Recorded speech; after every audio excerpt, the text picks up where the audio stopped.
Bismillahirrahmanirrahim. Assalamualaikum warahmatullahi wabarakatuh.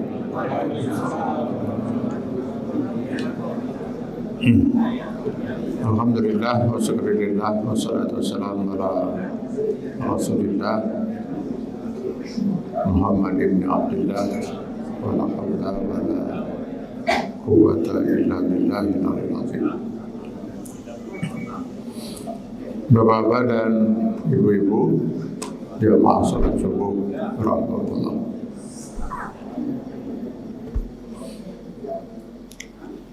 Demikianlah kehidupannya kita di alam dunia ini. Baru saja kita menyolatkan jenazah. Besok lusa giliran kita yang akan disolatkan. Dan itu mutlak akan terjadi dan akan kita alami. Kullu nafsin za'iqatul maut. Setiap yang berjiwa itu pasti akan menghadapi kematian.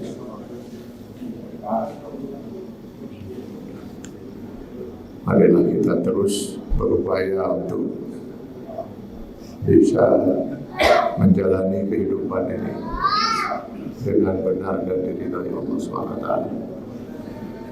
Mudah-mudahan kapanpun ajal menjemput kita, mudah-mudahan kita dalam keadaan husnul khatimah. Amin ya Allah ya Rabbal alamin. Hadirin kaum muslimin rahimakumullah, sebagai seorang mukmin tentu saja kita sangat yakin sekali, bahkan hakul yakin bahwa apapun yang kita usahakan, apapun yang kita perjuangkan di dalam hidup ini, betapapun kita sudah mempergunakan seluruh potensi yang Allah berikan pada kita, tetap saja kita tidak pernah menentukan hasil. Berhasil atau tidaknya apa yang kita usahakan dan kita perjuangkan, menunggu kun fayakun ya Allah.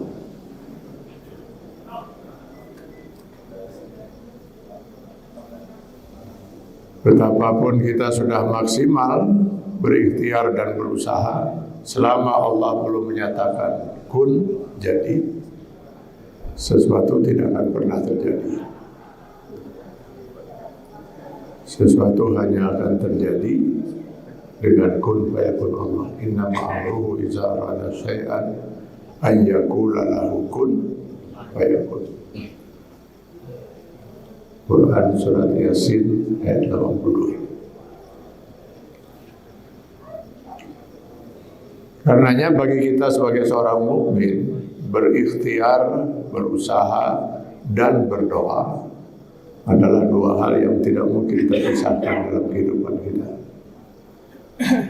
Berikhtiar dan berusaha itu adalah kewajiban kita, sedangkan berdoa adalah hak kita untuk memohon pada Allah Subhanahu wa taala, kiranya Allah berkenan untuk menghargai apa yang sudah kita usahakan dan berkenan untuk menyatakan kun fayakun. Karenanya saya yakin betul tidak ada seorang muslim yang hidupnya tidak pernah tidak berdoa. Jangankan muslim yang dan muslimah yang saloleh-salolehah seperti Bapak dan Ibu sekalian. Amin Pak. Tidak betul yakin. Ya, siapa tahu jadi doa kan ya Pak ya. Mudah-mudahan amin ya. Yang tidak soleh sekalipun kalau berdoanya rajin Pak. Paling tidak kalau dia merasa tidak soleh gitu, sehingga yakin kalau berdoa juga tidak akan dikabul oleh Allah gitu. Minimal dia akan mencari orang yang dia anggap soleh. Misalnya Pak Soleh, Pak Soleh kan Pak Soleh orang soleh, tolong doakan saya. saya sedang menghadapi masalah ini. Karena keyakinan tersebut. Nah, terkait dengan masalah doa ini, saya pernah ditanya oleh seseorang, bukankah Allah berjanji, Ud'uni astajib lakum, berdoalah kalian padaku, pasti saya akan kabulkan. Ini yang berjanji ini Allah, dan Allah mustahil mengingkari janji. Kalau manusia mengingkari janji, rasanya udah gak aneh. Bahkan ada yang rajin hitung-hitung, itu 40 janji gak ada yang dipenuhi gitu. Lalu kenapa seringkali dirasakan oleh kita umat Islam ini, banyak doa yang sudah kita mohonkan rasanya belum juga dikabul oleh Allah SWT.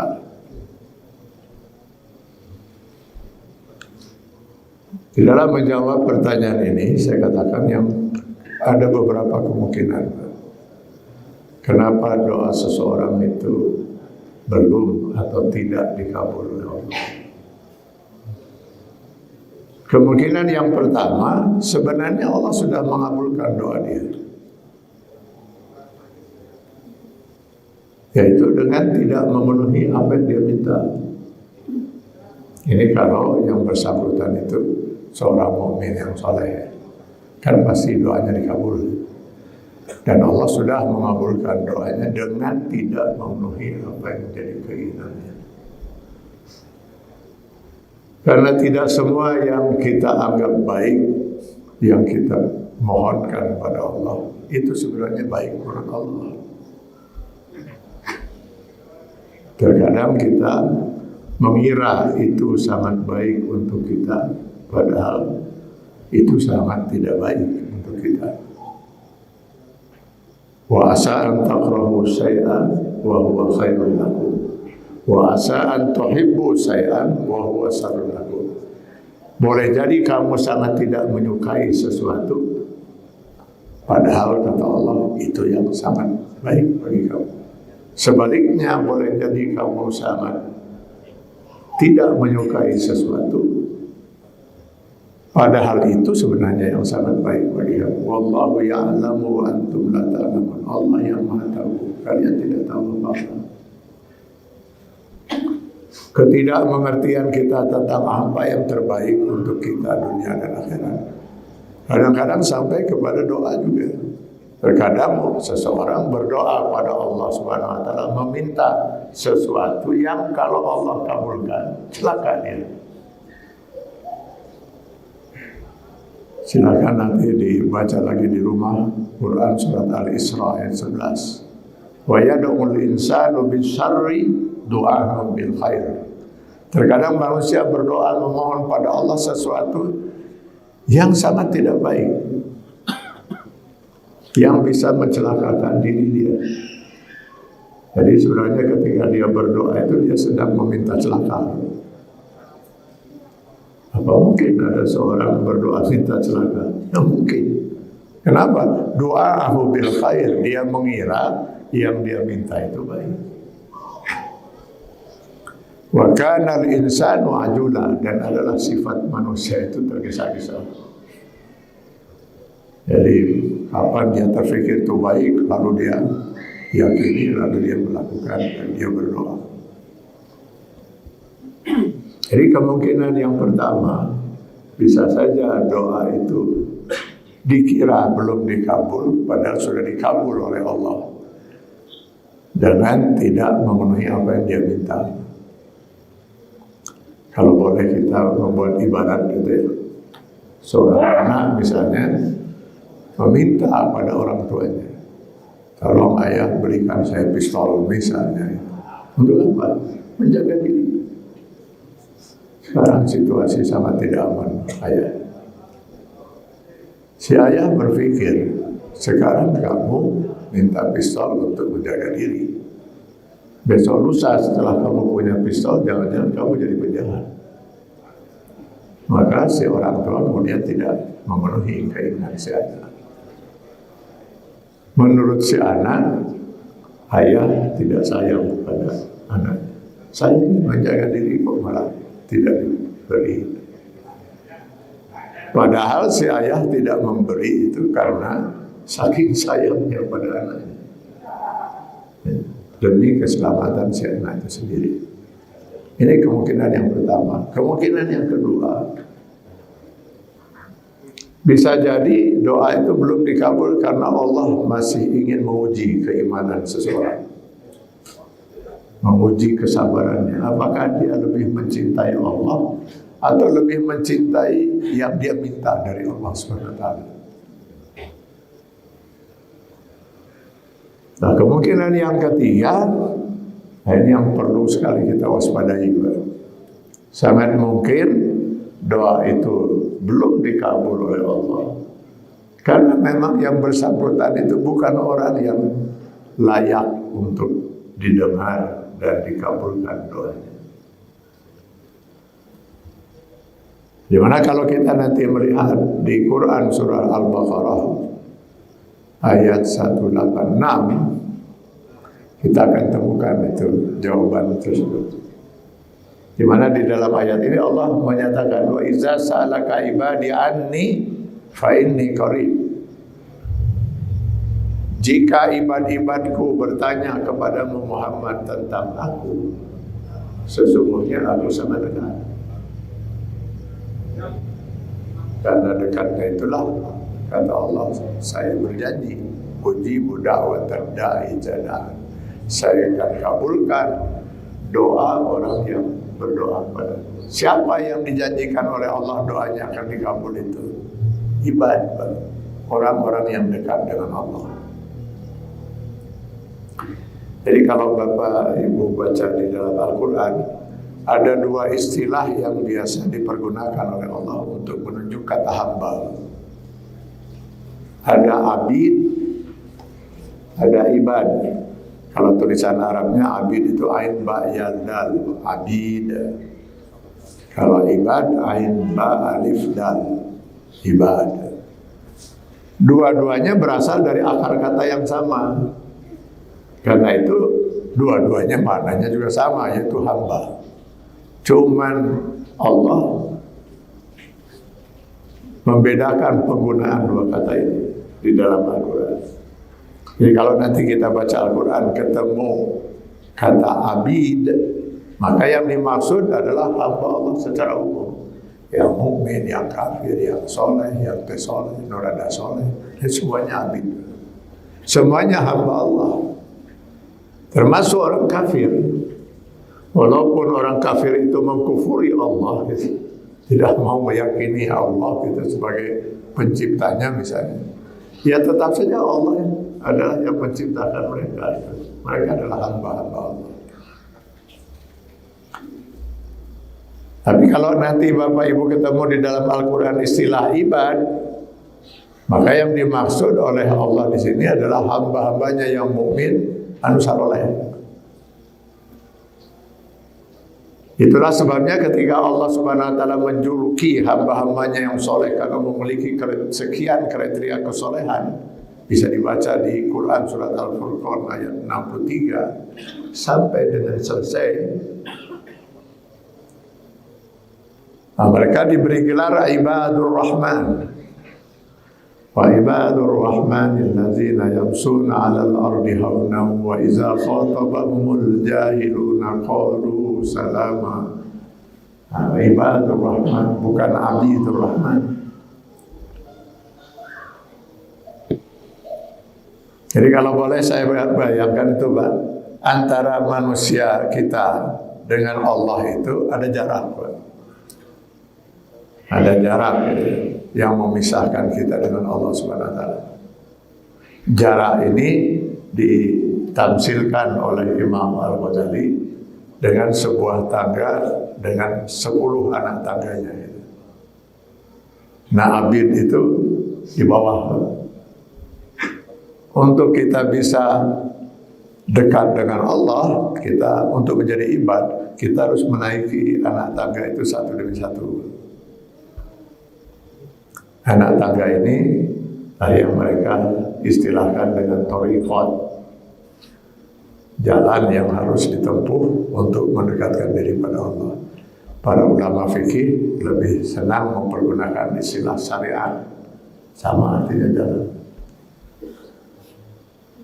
Di mana Imam Al-Ghazali mendefinisikan tarikat itu diantaranya adalah takdimul mujahadah, berusaha dengan sungguh-sungguh, memanfaatkan seluruh potensi yang Allah berikan untuk bisa menjalani kehidupan sesuai dengan aturan dan hukum Allah, menaiki tangga-tangga itu satu demi satu. Tidak puas dengan hanya melakukan yang wajib, yang sunnah pun dia lakukan.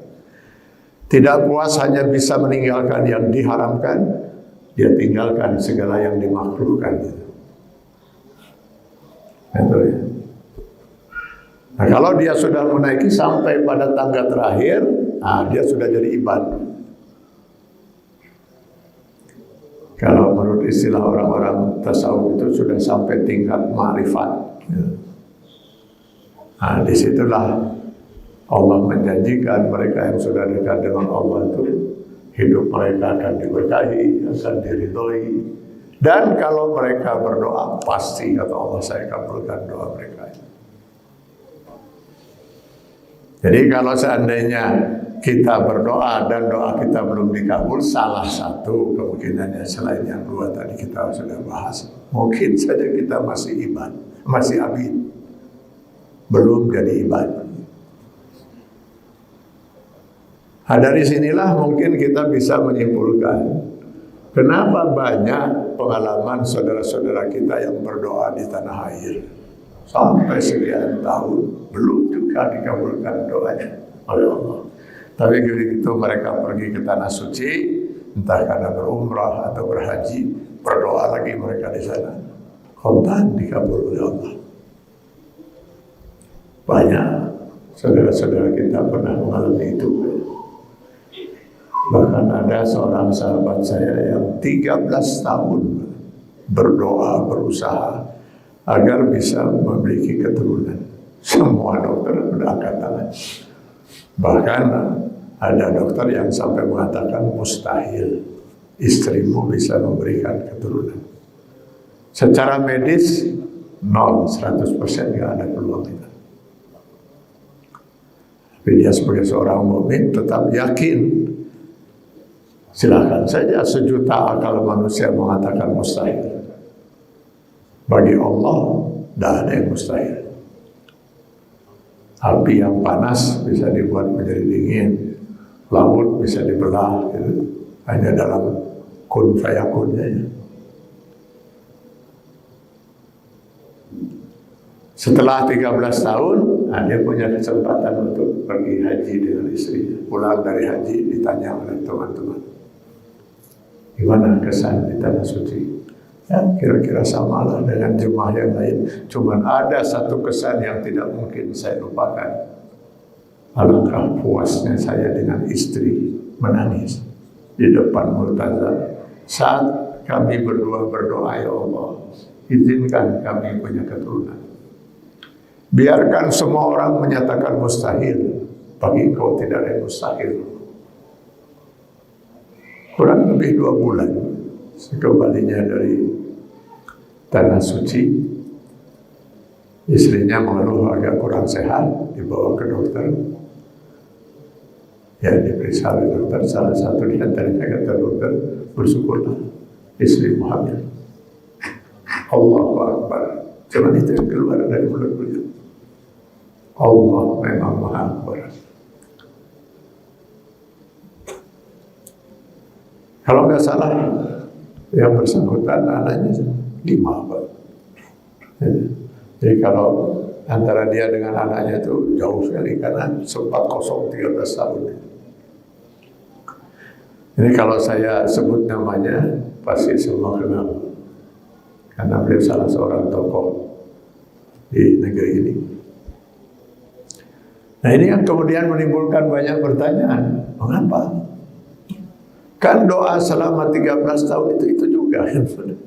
Kok baru dikabulnya di Makkah? Sehingga tidak sedikit orang yang kemudian berkesimpulan gegabah, jangan-jangan Allah itu ada di Mekah. Kalau betul Allah ada di Mekah, rugilah kita yang ada di Kota Baru Parahyangan.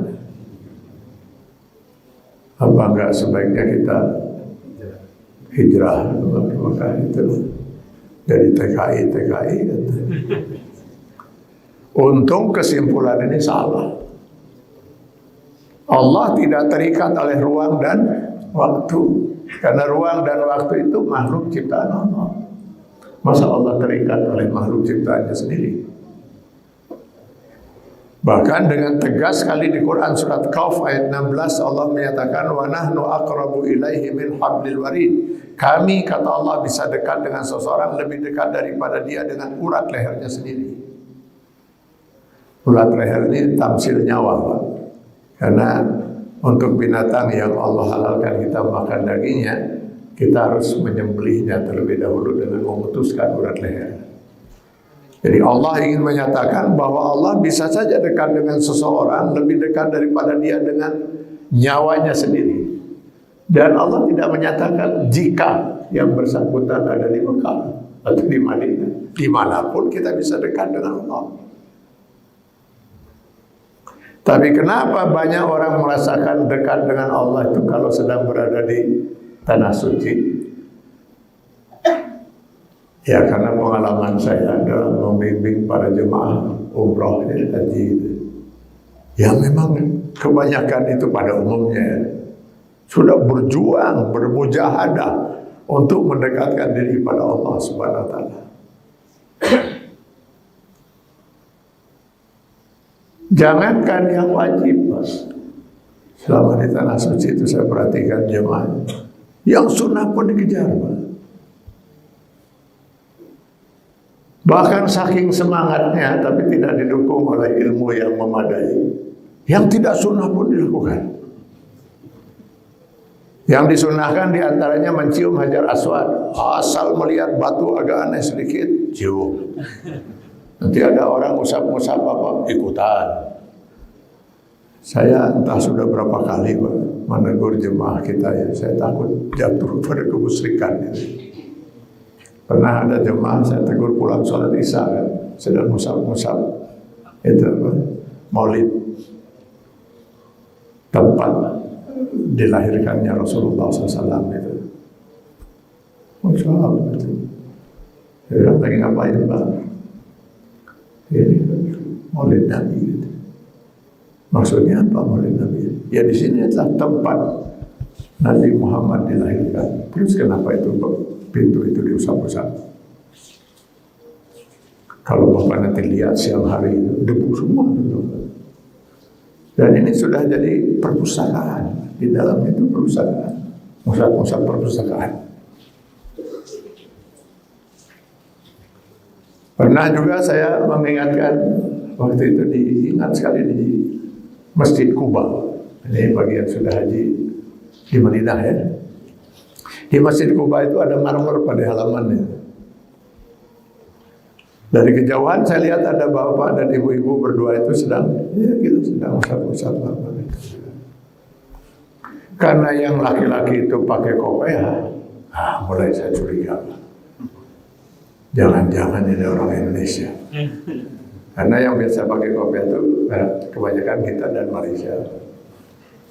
Begitu saya sudah mendekati keduanya, saya lihat di jaketnya itu ada tulisan, Ya Allah, nyerahkan bisa di Bandung. Bandung. Ya, saya bilang, Bapak kenaun itu. Lumayanlah Pak Haji cenah alam-alam berkah. Berkah naon? Berkah apa? Si Arab eta tadi cenah sarua usap-usap ini. Pak si Arab eta memang pegawai di masjid. Makanya dia ngusapnya juga pakai kanebo gitu ya. Bapak jauh-jauh dari Bandung ke sini, ayo ngusap-usap digaji henteu. Ambil air wudu, Pak, masuk ke masjid, sholat sunnah 2 rakaat, berdoa, silakan pulang. Ini mungkin saya bilang karena ada tulisan Arabnya yang Mana mereka ada tulis. Kita itu asal lihat tulisan Arab Quran Pak dianggapnya. Makanya tidak sedikit orang yang pergi di tanah suci melihat ada Quran itu di toko sudah ambil itu siapa gitu. Quran jangan sampai terinjak. Quran itu lain Quran. Gitu. Asal lihat bahasa Arab. Lalu ada cerita ini cerita Hore gitu. Itu si Kabayan pulang dari Makkah itu ngomong itu. Sudah tidak ada harapan kita untuk bisa masuk surga. Kenapa? Ya sudah diambil oleh mereka. Bayangkan mereka itu katanya di pasar ngaji, di jalan ngaji. Jadi setiap kedengaran orang pakai bahasa Arab, siapanya lagi ngaji gitu kan itu. Jadi saya bilang ini saya ngerti kebetulan ini Pak yang ditulis ini. Di atas itu jelas Bismillahirrahmanirrahim. Di bawahnya kira-kira kalau saya terjemahkan, Masjid Kuba ini kembali dipugar pada masa Raja Fahad pada tanggal sekian bulan sekian. Ini batu prasasti Pak. Kira-kira marmornya itu sama dengan yang Bapak injak sekarang itu. Kenapa itu sekalian dilap, diletakkan itu? Sudah tenang, pergi aja. Tapi saya tetap angkat topi Pak. Semangat untuk berbuat yang terbaik. Takut kalau sampai melakukan sesuatu yang tidak diridhoi oleh Allah. Kalau ini saya alami Pak. Pulang sholat Jumat, ada seorang jemaah haji kita. Kelihatan bingung gitu. Kenapa Pak? Hilang sendal saya. Bukan hilang Pak. Bapak mungkin lupa nyimpennya di mana ini. Tapi sudah saya cari-cari nggak ketemu. Ya sudahlah. Bapak tinggal nyebrang jalan ini sudah. Jalannya cukup panjang itu ya. Di sana banyak warung Pak. Bapak bisa beli. Bapak sandal jepit. Tapi Pak kalau Bapak nyebrang, ini panasnya luar biasa. Lantai masjid dan nanti aspal jalan itu. Waktu itu maksudnya panas luar biasa. Jadi sebaiknya Bapak ambil itu sandal yang numpuk di depan masjid itu. Banyak itu numpuk di depan masjid itu. Sandal yang tidak tahu siapa pemiliknya. Bapak ambil sandal jepit itu sepasang, pakai Pak. Nyebrang ke sana, beli sandal. Balik lagi, kembalikan yang ini. Selesai. Oh nggak bisa Pak, kata dia. Berarti saya sudah memakai barang orang lain tanpa izin. Kan Bapak tidak bermaksud mencuri Pak. Ini panas Pak, bisa melepuh kaki itu. Gak bisa Pak. Jadi Bapak gimana? Saya mau lari. Bismillah. Gagal Pak. Hanya itulah Bismillahirrahmanirrahim. Allahu Akbar. Begitu sampai di trotoar sana berhasil sampai langsung goler Pak, jerit-jeritan itu. Saya menyaksikan sendiri Pak, kedua telapak kaki melepuh Pak, melepuh. Polisi langsung telepon datang ambulan bawa rumah sakit. Saking takut melakukan sesuatu yang Allah tidak ridho. Seperti itu perjuangan seorang. Waktu sholat zuhur sekitar jam 1, bisa setengah 1, jam 10 sudah di masjid. Selesai zuhur aja pulang, belum tentu mau. Kagok asar. Nanti setelah asar, tanggunglah maghrib. Di hotel juga ngapain. Habis maghrib sebentar lagi kan isya. Dari zuhur sampai isya di masjid. Selesai isya nanti pulang ke rumah, ngobrol sebentar, habis makan langsung matiin lampu. Kenapa? Takut kesiangan bangun. Emang mau bangun jam berapa? 11:30. Setengah 1 sudah di masjid lagi. Lalu ngapain? Subuh masih 4 jam lagi. Tawaf. Tawaf paling lama kalau lagi rame-ramenya itu saya pernah hitung 1 jam. Lalu 3 jam lagi tahajud. Habis tawaf tahajud. Tahajud palingnya sejam. Apalagi kalau bacanya cuma kuliah kulhu falak bin nas, kuliah kulhu falak bin nas. 15 menit beres. Terus 2 jam setengah lagi zikir, habis zikir baca Quran, habis baca Quran berdoa, habis berdoa bengong aja melihat masjid, melihat Ka'bah. Ditanya, kenapa kamu bengong? Beakeun doa aja. Cing naon deui nu rek dipentah ya teh. Biasanya kalau di Bandung itu kalau belum qomat, belum lari ke masjid, Pak. Ini 4 jam beakeun bahan. Semangatnya itu, Pak, ya. Ada lagi yang pulang dari masjid tanya, kenapa keringetan? Ngejar-ngejar pakai mesin. Rupanya dari malam dia sudah siapkan uang realan itu. Setiap itu 1 real itu berapa sekarang? 4 ribuan ya. 1 real berapa itu? Dan dia baru dapat fakir miskinnya itu di Babul Malik, Pak. Anak-anak Afrika itu katanya. Baru saya dapat di sana. Dari dia ke Babul Malik, bolak-balik ke 400 meter, panas-panasan, keringetan, ngejar-ngejar pakai mesin. Nah, kalau sudah seperti itu, usaha seseorang mendekatkan diri pada Allah, pasti dia akan dekat dengan Allah. Dalam hadis kursi itu Allah menyatakan, hambaku mendekatkan dirinya 1 jengkal. Saya sudah 1 hasta, kata Allah. Hambaku mendekatkan dirinya 1 hasta, saya sudah 1 depa, kata Allah.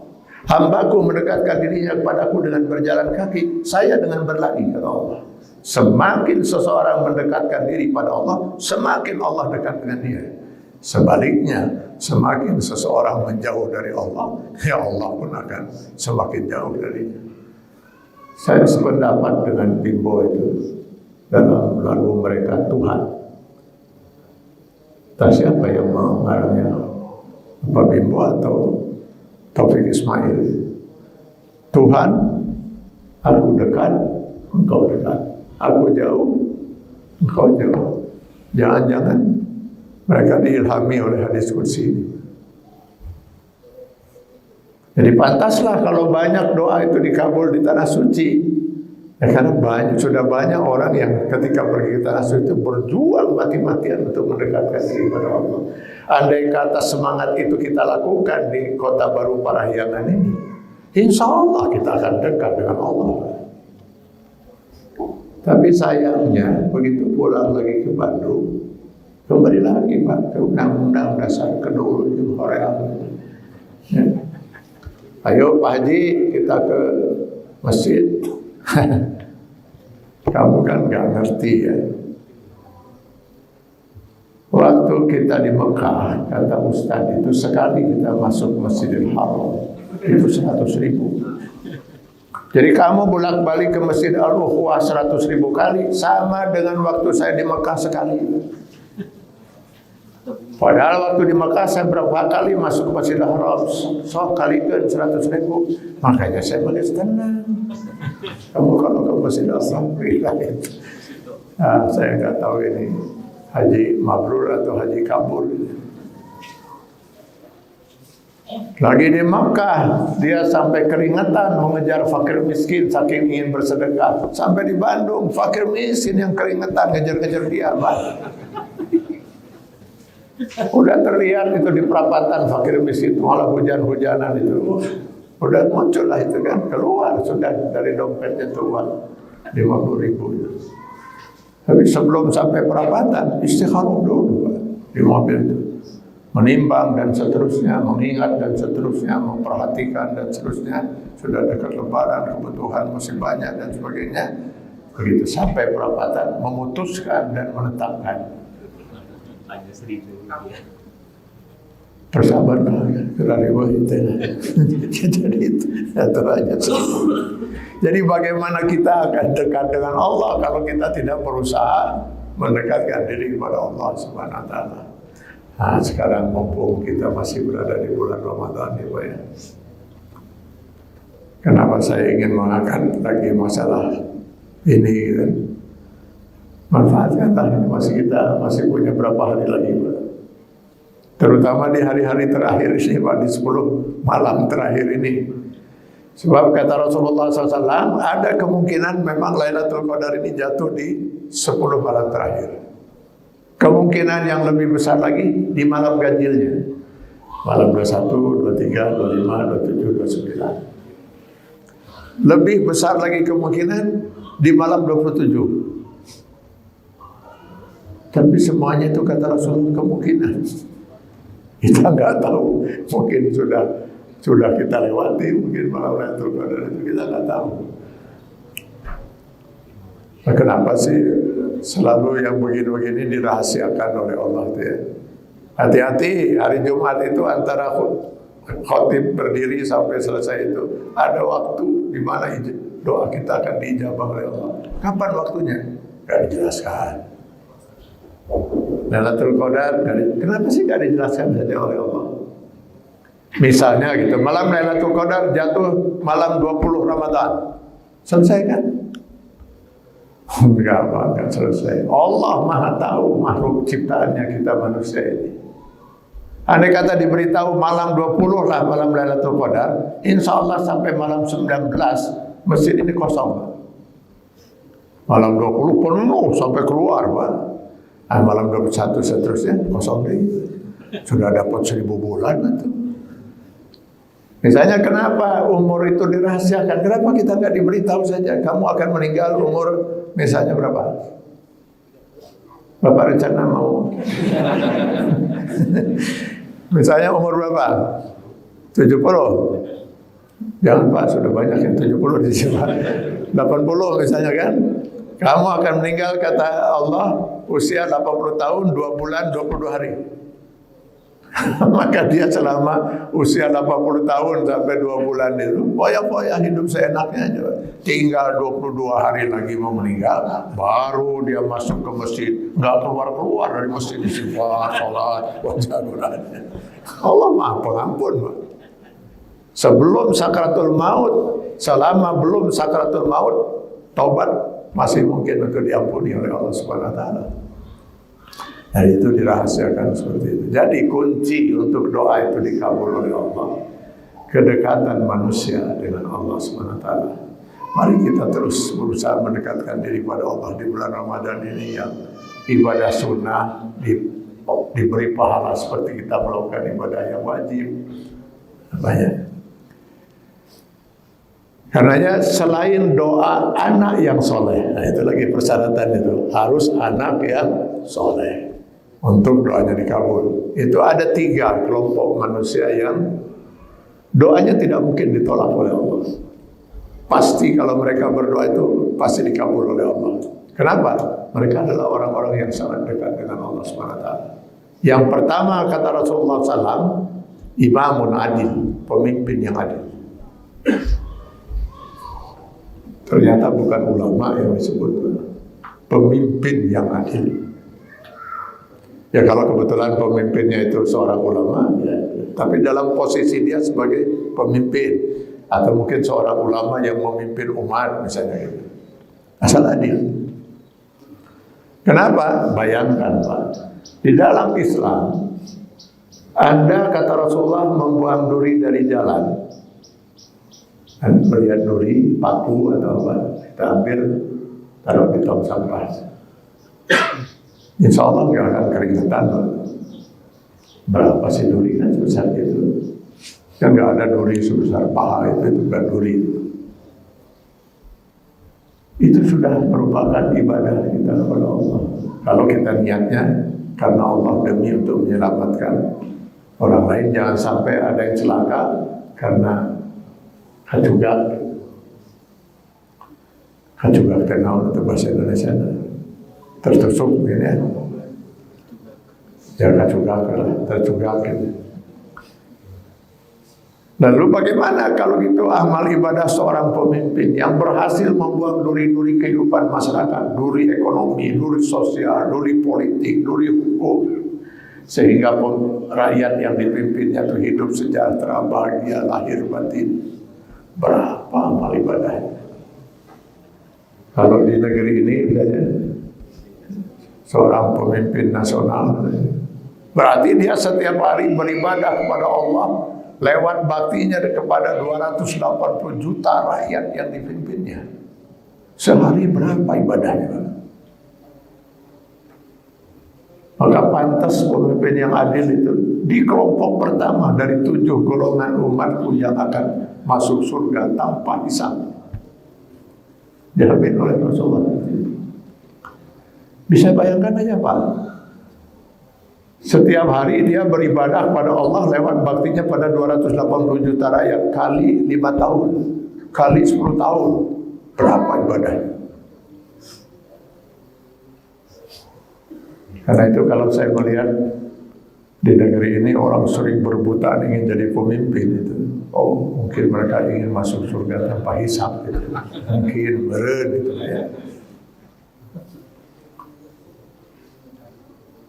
Jadi kalau nanti Bapak ketemu pemimpin yang adil, Pak, pesan saya ini, jangan minta apa-apa, Pak. Minta didoakan, tolong doakan saya masuk surga. Mampu doanya, Pak. Dan nanti kalau Bapak sudah ketemu pemimpin yang adil itu, tolong saya diberitahu. Saya juga ingin minta didoakan.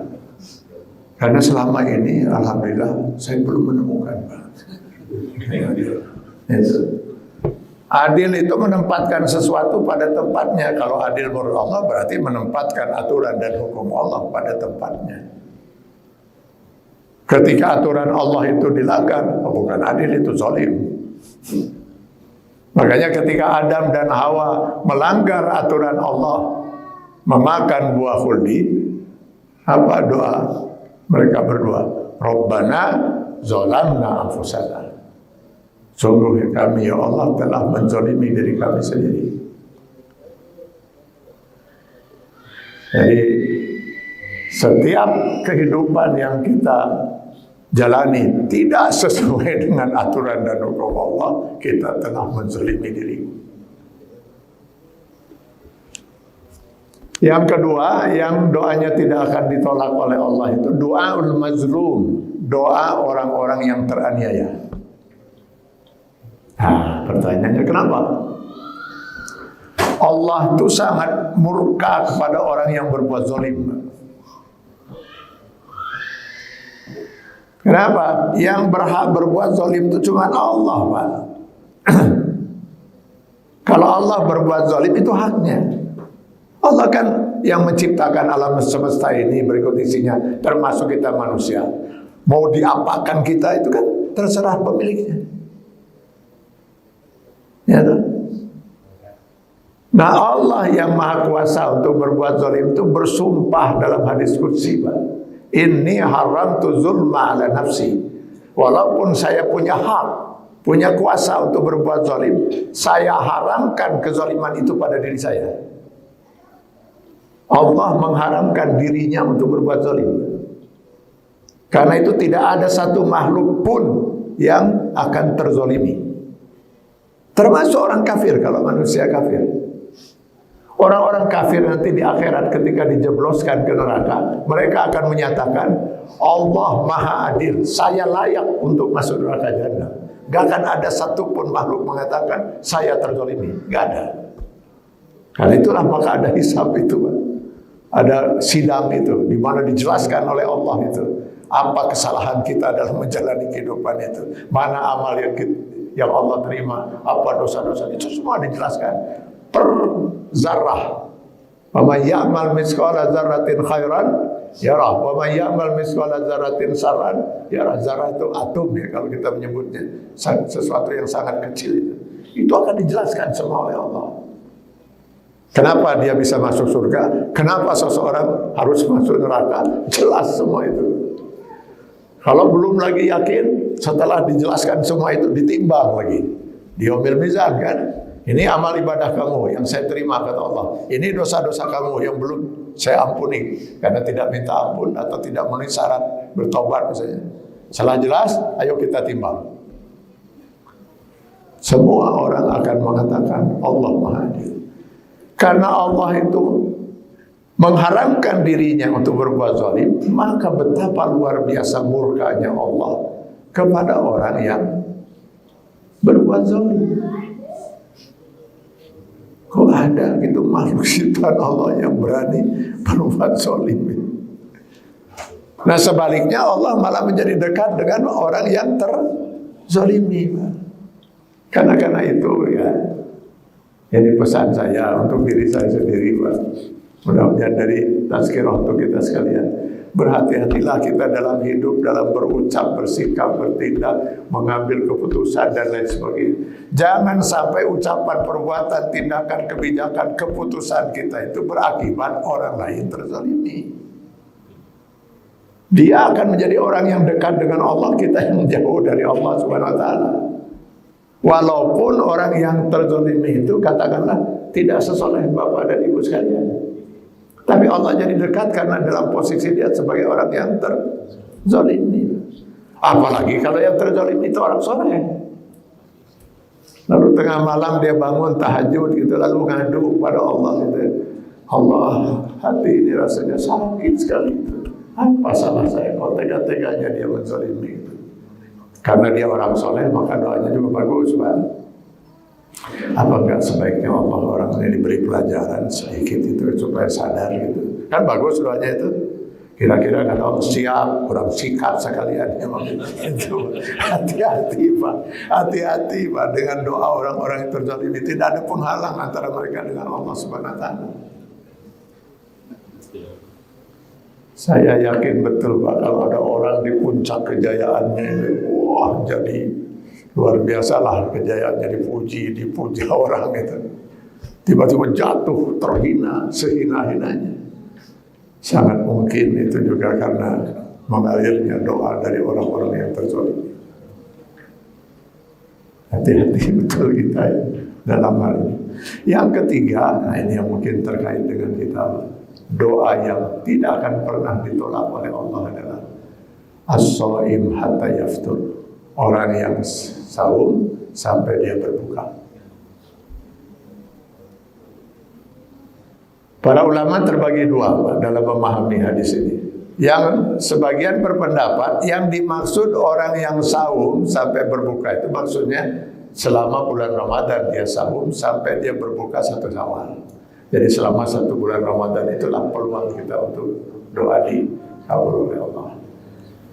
Sedangkan yang kedua, pendapat yang kedua mengatakan tidak.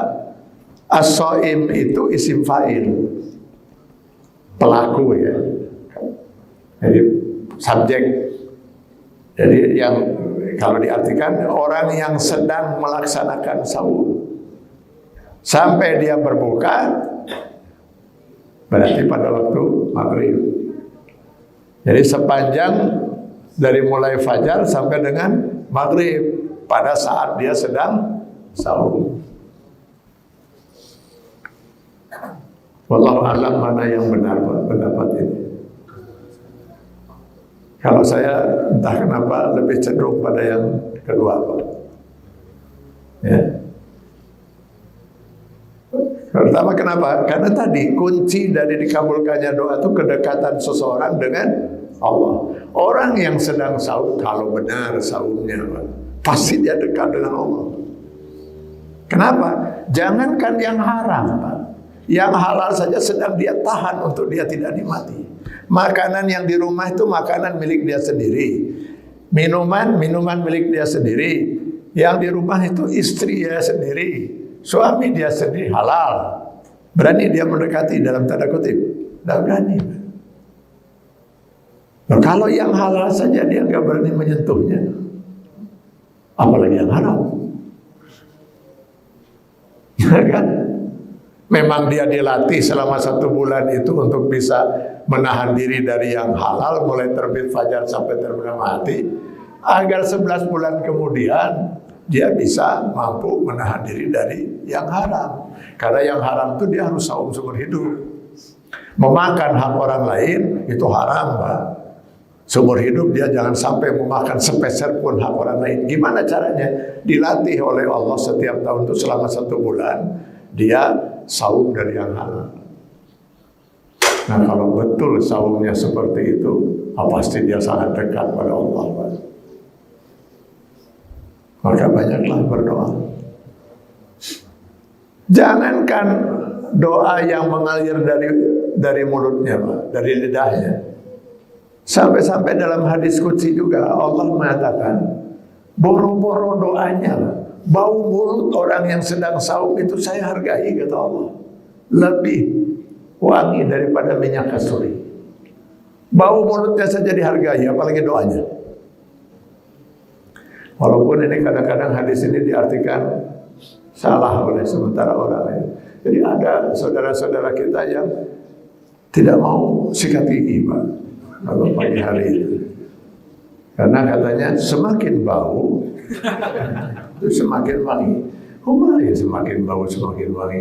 Apalagi kalau misalnya sahurnya tuh makan pete, terus makan jengkol gitu kan.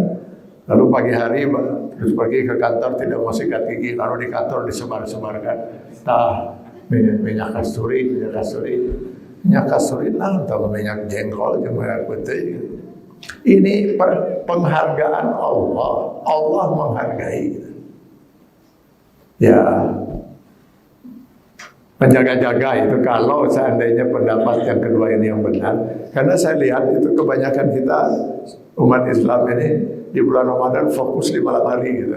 Ibadah kita tuh malam hari tarawih ini, zikir, baca Quran, doa, gitu.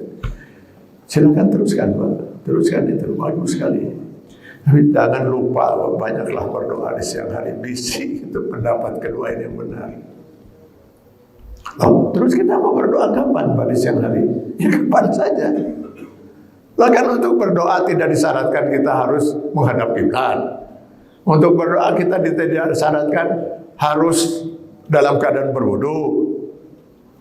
Bahwa menghadap kiblat dan dalam keadaan berwudu itu lebih baik, ya.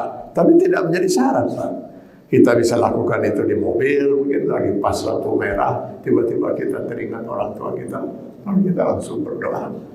Tiba-tiba kita teringat, ya Allah, saya pernah berbuat dosa dan kesalahan. Kita langsung berdoa, minta ampun, beristighfar. Kapan saja bisa kita lakukan, Pak. Nah, marilah kita manfaatkan keberadaan bulan Ramadan yang begitu cepat ini. Begitu cepat meninggalkan kita hari sehari. Ya, tinggal kita sebentar lagi sudah hari Selasa, kita sudah akan memasuki malam ganjil gitu ya, malam 21. Mari kita manfaatkan, sebab kita sendiri tidak tahu, Pak. Ya, seperti yang saya katakan di awal tadi, kita nggak tahu ajal kita. Gitu. Siapa yang menduga yang baru kita salatkan itu akan meninggal dunia, usianya kan baru 53 itu ya. Malah yang tadi memberikan sambutan kakaknya kan pasti lebih besar kan, Pak. Lebih tua, itulah aja.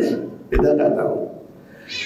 Kita nggak tahu apakah ini kita masih akan berjumpa lagi dengan Ramadan di tahun mendatang gitu. Ataukah Ramadan ini akan menjadi Ramadan yang terakhir untuk kita. Tapi biasanya kalau saya menyampaikan ini lalu yang muda melirik pada yang lebih tua. Padahal ajal tidak mengenal usia kan, Pak. Kita bisa saling lirik lah satu dengan yang lain itu. Siapa yang bakal duluan itu. Andai kata ini kita akan berjumpa lagi dalam Ramadan, alhamdulillah. Tapi jika ini menjadi Ramadan terakhir, ya kita berharap dan berdoa mudah-mudahan Ramadan ini juga yang termasuk mengantarkan kita ke dalam surga Allah Subhanahu wa taala. Amin. Mari kita manfaatkan seoptimal mungkin. Pasti di masjid ini sudah siap berbagai program, termasuk program untuk itikaf, untuk tahajud dan lain sebagainya. Kita makmurkan masjid ini dan kita isi Ramadan dengan berbagai ibadah. Mudah-mudahan kita berhasil menjadi ibad-ibad Allah. Jadi orang-orang yang dekat dengan Allah, sehingga hidup kita akan selalu diberkahi dan diridhoi Allah, dan doa kita selama itu maslahat untuk dunia dan akhirat, Allah segera akan kabulkan. Terima kasih. Selamat melaksanakan ibadah saum Ramadan. Izinkan saya memohon maaf untuk segala kekhilafan dan kesalahan saya. Mudah-mudahan Bapak Ibu berlapang dada untuk mau memaafkan kesalahan kekhilafan saya. Kalau Bapak Ibu nggak usah minta maaf. Kalaupun Bapak Ibu mau minta maaf, insya Allah tidak akan saya maafkan. Kenapa? Ya nggak ada salahnya, Pak. Apa yang mau dimaafkan? Kalau saya kan setiap kesini terus saja ngomong sampai 1 jam lebih. Nah, kalau ada pernyataan saya yang kurang berkenan, tolong maafkan. Kalau Bapak Ibu apa kesalahannya? Cuma duduk, Pak. Duduk gitu kan, kadang-kadang senyum gitu. Lalu apa dosanya duduk gitu? Jadi nggak ada yang harus dimaafkan. Semoga kita semua diberkahi dan diridhoi Allah SWT. Sekian, terima kasih. Assalamualaikum warahmatullahi wabarakatuh.